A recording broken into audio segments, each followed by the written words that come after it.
అడిగారు మేము సూటిగా అడుగుతున్నాం. చంద్రబాబు నాయుడు గారు ఏం ఓటు వేయించుకున్నారు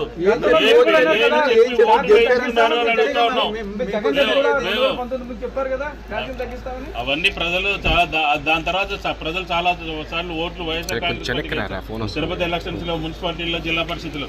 కాబట్టి దాని గురించి ప్రజలు ఆమోదించిన దాని గురించి కాదు. ఈ రోజు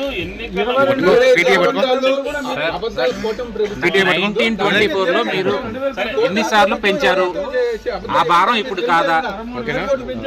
మీకు పరిచయం చంద్రబాబు నాయుడు గారు పులివెందుల్లో మాట్లాడుతూ ఎన్నికల ఛార్జీలు పెంచను అని చెప్పారు.